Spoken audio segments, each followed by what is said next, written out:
সড়ক ধরে হেঁটে কিংবা কোনো যানবাহনে যেতেই যে কারো চোখ আটকে যেতে পারে। হঠাৎ দেখে মনে হবে যেন ফসলের মাঠে ফুলের বিছানা। এজন্য সবুজের মাঠে হলুদ সূর্যের হাসি। চারদিকে বিস্তৃত সবুজের মাঠে সূর্যের দিকে মুখ করে হাসি মুখে ফুটে আছে হাজার হাজার সূর্যমুখী ফুল।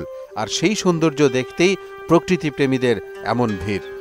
শেরপুর শহরের কাছেই শেরি ব্রিজের পাশে মৃগী নদীর অববাহিকায় ৯ জন উদ্যোক্তা মিলে ৪.৫ একর জমিতে সূর্যমুখী ফুলের চাষ করেছেন। শেরপুর অঞ্চলের মাটি ও আবহাওয়া সূর্যমুখী চাষাবাদের জন্য উপযোগী হওয়ায় দিন দিন বাড়ছে এ ফসলের চাষ। সুদবিহীন ব্যাংকিংয়ে আত্মশুদ্ধির পথ এনআরবিসি ব্যাংকের ইসলামিক ব্যাংকিং আল আমিন। ফুলের বিশাল বাগানকে কেন্দ্র করে দর্শনার্থীদের পদচারণায় মুখরিত হয়ে উঠেছে এলাকা। জনপ্রতি ৫০ টাকা নেওয়া হচ্ছে টিকিটের মূল্য। তবুও সব বয়সী নারী পুরুষ ও শিশুদের সারাক্ষণ ভিড় লেগেই থাকছে।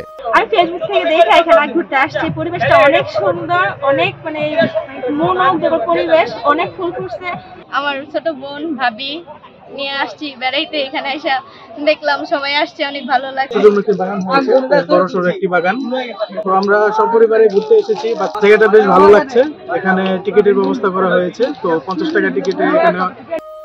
প্রতিদিন দুপুর থেকে সন্ধ্যা পর্যন্ত দর্শনার্থীদের ঢল নামছে। জেলার বিভিন্ন প্রান্ত থেকে এসে ৫০ টাকার টিকিট কেটে হাসি মুখে যাচ্ছেন সূর্যমুখীর বাগান দেখতে। সন্ধ্যা হয়ে গেছে, আমরা বাসায় ফিরে যাব। তবে এখানে এতই ভালো পরিস্থিতি যে আমাদের বাসায় ফিরতে ইচ্ছা করছে না। আমাদের মনে হচ্ছে আরো কিছুক্ষণ থেকে যেতে পারলে হয়তো ভালো লাগতো। মাথাপিছু ৫০ টাকা ফি নির্ধারণে প্রতিদিন গড়ে ৩ থেকে ৪ হাজার টাকার টিকিট বিক্রি হচ্ছে। দর্শনার্থীদের অবাধ চলাফেরায় ফসল নষ্ট হওয়ার শঙ্কায় আছে পাহারাদারও। নষ্ট হয়ে গেছিল অনেক, এর জন্য আমরা এবার নিম্ন পরিমাণে একটা টিকিটের ব্যবস্থা করছি। আর এখান থেকে কিছু প্রফিট আসতেছে। আর এমন আমরা টিকিট ব্যবস্থা করছি যেন সবাই দেখতে পারে, আসতে পারে, এরকম একটাই রাখছি।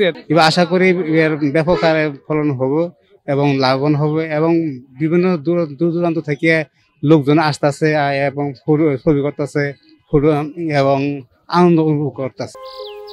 সূর্যমুখী ফুলে ভোজ্য তেলের চাহিদা মেটানোর পাশাপাশি জেলায় এটি কৃষি পর্যটন কেন্দ্র হিসেবে গড়ে উঠছে বলে মনে করছে কৃষি বিভাগ। বোনাস হিসেবে যেটা পেয়েছি, সূর্যমুখী মাঠটা আমাদের কৃষি পর্যটনে পরিণত হয়েছে।